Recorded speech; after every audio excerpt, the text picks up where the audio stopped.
आज इस marriage certificate update guide पर विस्तार से बात करते हैं। देखिए, अक्सर लोगों को लगता है कि सरकारी कागजातों में कोई भी सुधार करवाना मतलब एक बहुत ही लंबा और थका देने वाला काम, घंटों लाइनों में लगना और कागजों के ढेर में उलझना। लेकिन सच पूछिए तो आज का ये विश्लेषण इस पुरानी धारणा को बिल्कुल बदल कर रख देगा।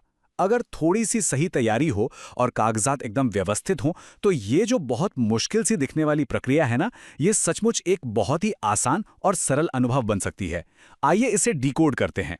तो शुरुआत करते हैं इस पहले भाग से, ऑनलाइन अपडेट की सुविधा और कैसे सही तैयारी से ये काम एकदम तेजी से हो जाता है। अब स्रोत सामग्री का ये एक वाक्य पूरी बात का एकदम सटीक सार पेश करता है। ऑनलाइन मैरिज सर्टिफिकेट अपडेट करना पहले से काफी आसान हो गया है। ये बहुत ही सीधा और स्पष्ट संदेश है। असल में ये बताता है कि अगर सारे जरूरी दस्तावेज पहले से ही तैयार रखे जाएं, तो ये पूरा काम बिना किसी सिरदर्दी के बहुत ही जल्द ही पूरा हो सकता है। यह सिर्फ एक नई तकनीकी सुविधा भर नहीं है, बल्कि यह इस बात का सबूत है कि अब सिस्टम पहले से कहीं ज्यादा नागरिक केंद्रित और फास्ट हो गया है। सबसे अहम बात यह है कि असली रुकावटें सिस्टम में नहीं होती, बल्कि अक्सर हमारी अपनी अधूरी तैयारी में छिपी होती हैं। चलिए अब दूसरे महत्वपूर्ण हिस्से की तरफ बढ़ते हैं, पहचान और मूल दस्तावेज। यही चीजें किसी भी आवेदन का एक मजबूत बुनियादी ढांचा तैयार करती हैं।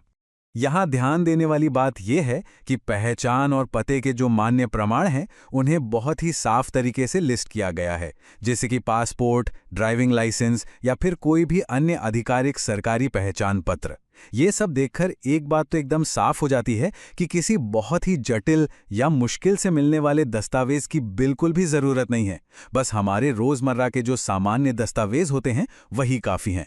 और यही बात इस पूरी प्रक्रिया को आम जनता के लिए बहुत ही व्यवहारिक और आसान बना देती है। अब यहाँ एक बात पर खास गौर करना होगा। सबसे ज्यादा अहमियत अगर किसी चीज की है तो वो है असली मैरिज सर्टिफिकेट। ये ऐसा है जैसे किसी इमारत की नींव। ये सबसे प्राथमिक और बुनियादी दस्तावेज है। जाहिर सी बात है, अगर इसे ही पोर्टल पर सबमिट नहीं किया जाएगा तो ये डिजिटल सिस्टम किसी भी तरह के बदलाव को प्रोसेस कर ही नहीं सकता। मतलब कोई भी नया बदलाव बस हवा में तो नहीं हो सकता ना, उसे हमेशा इस मूल दस्तावेज से लिंक होना ही चाहिए। बिल्कुल, यही वो पक्की आधारशिला है जिस पर बाकी की सारी प्रक्रिया टिकी हुई है। अब आते हैं इस प्रक्रिया के तीसरे कदम पर, बदलाव के लिए जरूरी कागजात।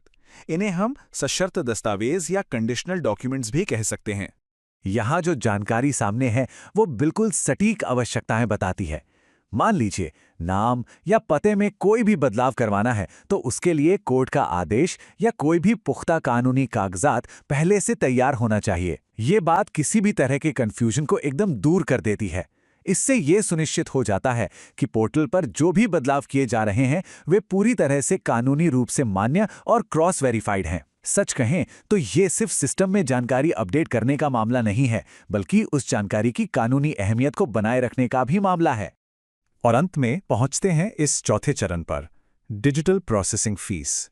यही वो जगह है जहां आवेदन को अंतिम रूप दिया जाता है। जैसा कि स्रोत सामग्री भी बिल्कुल स्पष्ट करती है, इस फाइनल फीस को जमा करने के लिए डिजिटल पेमेंट विकल्पों का होना बहुत जरूरी है। अब जब पूरी प्रक्रिया को ही आधुनिक बनाया जा रहा है, तो इसका सीधा सा मतलब यही है कि कैश या कोई भी पुराना तरीका अब इस पूरे सिस्टम का हिस्सा नहीं रहा। अगर आवेदन ऑनलाइन है तो जाहिर है पेमेंट भी पूरी तरह से ऑनलाइन और डिजिटल ही होगा। और देखा जाए तो इसी वजह से पूरी प्रक्रिया पहले के मुकाबले बहुत ज्यादा पारदर्शी, सुव्यवस्थित और फास्ट हो जाती है। इस पूरे विश्लेषण पर चर्चा करने के बाद एक बहुत ही दिलचस्प सवाल जहन में आता है।